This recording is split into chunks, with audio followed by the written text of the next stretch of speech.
नमस्कार दोस्तों, मैं आनंद कौशल परफेक्शन आईएएस के खास कार्यक्रम ऑडियो सीरीज में आप सभी का स्वागत करता हूं। आज का हमारा विषय राष्ट्रीय पाठ्य चर्चा की रूपरेखा है, जो यूपीएससी के सामान्य अध्ययन पेपर 2 के शिक्षा, सरकारी नीतियां और हस्तक्षेप खंड से संबंधित है। आइए अब जानते हैं कि ये चर्चा में क्यों है। केंद्रीय शिक्षा और कौशल विकास एवं उद्यमिता मंत्री श्री धर्मेंद्र प्रधान ने स्कूली शिक्षा के लिए राष्ट्रीय पाठ्य चर्चा की रूपरेखा NCFSE जारी की है, जो राष्ट्रीय शिक्षा नीति के कार्यान्वयन की दिशा में एक महत्वपूर्ण और परिवर्तनकारी कदम है। राष्ट्रीय शैक्षिक अनुसंधान और प्रशिक्षण परिषद अर्थात NCERT द्वारा राष्ट्रीय पाठ्य चर्चा की रूपरेखा नेशनल करिकुलम फ्रेमवर्क NCF जारी की गई है, जिससे राष्ट्रीय शिक्षा नीति 2020 के नियमों के तहत शिक्षा प्रणाली में महत्वपूर्ण सुधार हुए।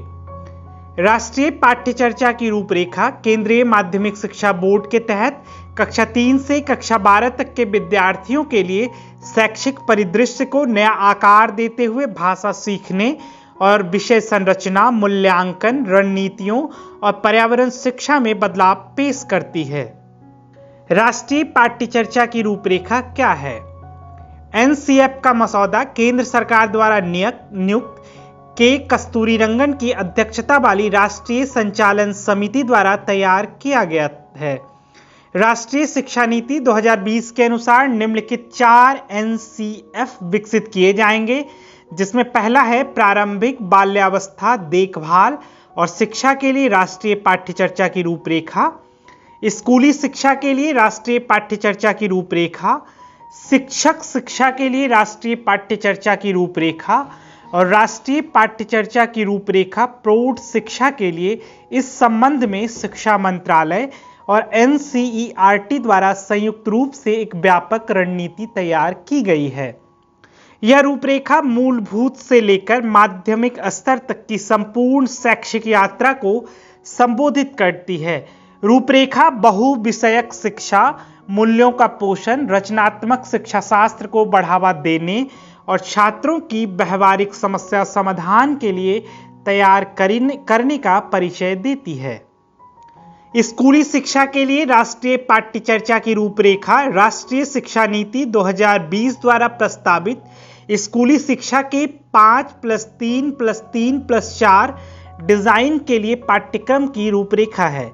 राष्ट्रीय शिक्षा नीति 2020 और NCF राज्यों के लिए बाध्यकारी नहीं है। NEP एक ऐसी नीति है जिसे अपनाने के लिए राज्य स्वतंत्र हैं, जबकि NCF इस बारे में दिशा निर्देश प्रदान करता है कि कक्षाओं में स्कूली शिक्षा कैसे संचालित की जानी चाहिए। सभी 4 चरणों मूलभूत चरण, प्रारंभिक चरण, मध्य चरण और माध्यमिक चरण के लिए संपूर्ण पाठ्यक्रम रूपरेखा जारी की गई है। आइए अब इस पाठ्यक्रम संरचना के विकास को समझते हैं। राष्ट्रीय पाठ्यक्रम ढांचा पाठ्यक्रम और पाठ्यपुस्तकों को डिजाइन करने के लिए एक दिशा निर्देश के रूप में कार्य करता है और देश में शिक्षण प्रथाओं को सूचित करता है। स्कूली शिक्षा के लिए NCF का नवीनतम प्री ड्राफ्ट संरक्षण शिक्षा मंत्रालय द्वारा अप्रैल 2023 में जारी किया गया था। NCF को पहले भी 4 बार 1975, 1988, 2000 और 2005 में संशोधित किया गया है। यदि लागू किया गया तो सुझाया गया संशोधन 5वां संशोधन होगा। NCF 2022 NEP 2020 के प्रमुख घटकों में से एक है, जो NEP 2020 के उद्देश्यों, सिद्धांतों और दृष्टिकोण से सूचित इस परिवर्तन को सक्षम और सक्रिय करता है।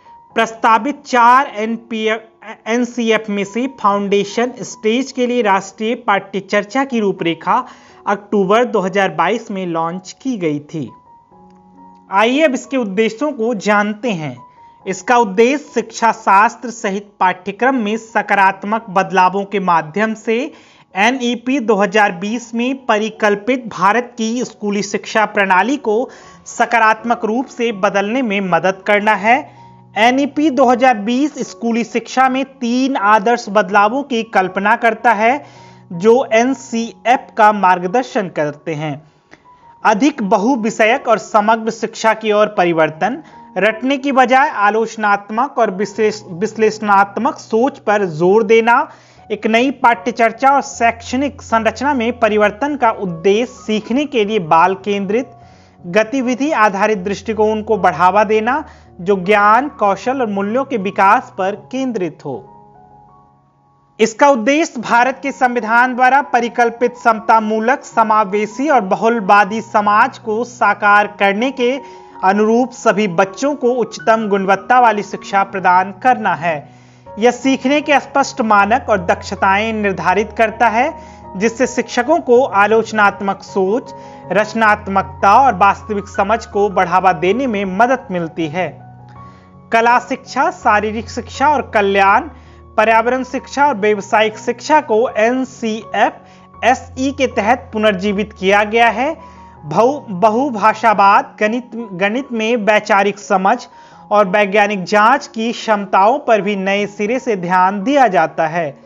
पाठ्यक्रम का अंतः विषय दृष्टिकोण छात्रों को व्यक्तियों, समाज और पर्यावरण के बीच संबंधों का अध्ययन करने के लिए प्रोत्साहित करता है।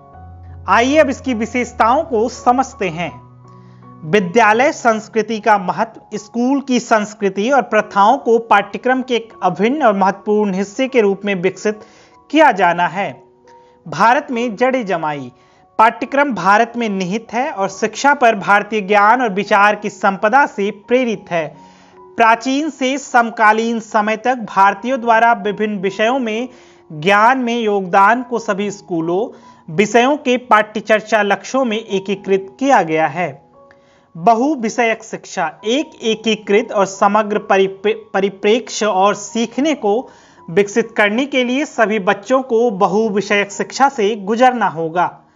समानता और समावेशन, NCF-SE को सामग्री और शिक्षा शास्त्र से लेकर स्कूल, संस्कृति और प्रथाओं तक इसके सभी पहलुओं में समानता और समावेश सुनिश्चित करने के सिद्धांतों द्वारा सूचित किया जाता है।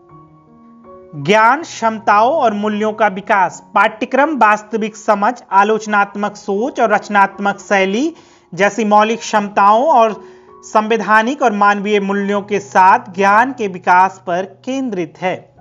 शिक्षकों और स्कूल को सशक्त बनाना, शिक्षकों और स्कूलों को उनकी रचनात्मकता और बढ़ी हुई सहभागिता के पूर्ण विकास के सक्षम और सशक्त बनाने के लिए डिजाइन किया गया है। आकर्षक और प्रभावी शिक्षा शास्त्र, यह खेल आधारित, गतिविधि आधारित, पूछताछ आधारित, संवाद आधारित और बहुत कुछ से लेकर आयु और संदर्भ के रूप में शिक्षा शास्त्र की एक संपूर्ण श्रृंखला को सक्षम बनाता है। इसमें पाठ्य पुस्तकों सहित प्रभावी, व्यापक रूप से उपलब्ध और अत्यधिक आकर्षक शिक्षण सामग्री का भी उपयोग किया जाएगा। परीक्षाओं में सहित मूल्यांकन में परिवर्तन, वास्तविक सीखने को सक्षम करने और बोर्ड परीक्षाओं सहित तनाव को कम करने के लिए सभी स्तरों पर मूल्यांकन और परीक्षाओं में बदलाव किया जाएगा। कला और शारीरिक शिक्षा और कल्याण पर नए सिरे से जोर दिया गया है। कला शिक्षा और शारीरिक शिक्षा और कल्याण के स्कूली विषयों को प्राप्त किए जाने वाले विशिष्ट शिक्षण मानकों को परिभाषित करके और स्कूल समय सारणी में समय आवंटन की सिफारिश करके पाठ्यक्रम में नए सिरे से जोर दिया गया है। कला शिक्षा में दृश्य कला और प्रदर्शन कला दोनों शामिल हैं। इसमें कलाकृति बनाने, उसके बारे में सोचने और उसकी सराहना करने पर समान जोर दिया गया है।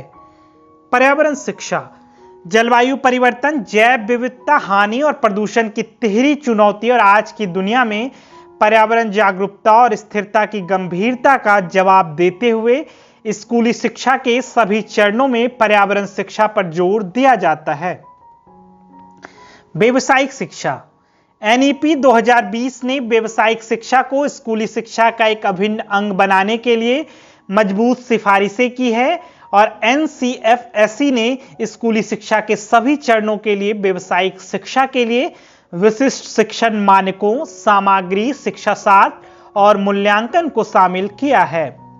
बहुभाषावाद और भारतीय भाषाएं, बहुभाषावाद और भारत की मूल भाषाओं को सीखने पर आवश्यक जोर दिया है। भारत की समृद्ध बहुभाषी विरासत को देखते हुए यह अपेक्षा करता है कि सभी छात्र कम से कम 3 भाषाओं में पारंगत हो, जिनमें से कम 2 भारत की मूल भाषाएं हो। गणित में वैचारिकी समझ और प्रक्रियात्मक प्रवाह। गणित और कंप्यूटेशनल सोच के स्कूल विषय में प्रक्रियात्मक प्रवाह के साथ साथ वैचारिक समझ पर जोर दिया जाता है, जिसका लक्ष्य गणित की सुंदरता और सार्वभौमिकता की सराहना करना और विषय के डर को कम करना है। वैज्ञानिक जांच के लिए क्षमताएं। विज्ञान शिक्षा जीव विज्ञान, रसायन विज्ञान, भौतिकी और पृथ्वी विज्ञान जैसे विषयों में विज्ञान के मौलिक सिद्धांतों, कानूनों और वैचारिक संरचनाओं का ज्ञान प्राप्त करने के साथ साथ वैज्ञानिक जांच के लिए क्षमताओं के विकास पर जोर देती है। आज के ऑडियो सीरीज में इतना ही। फिर मिलते हैं एक नए विषय के साथ। तब तक हमसे जुड़े रहिए। धन्यवाद।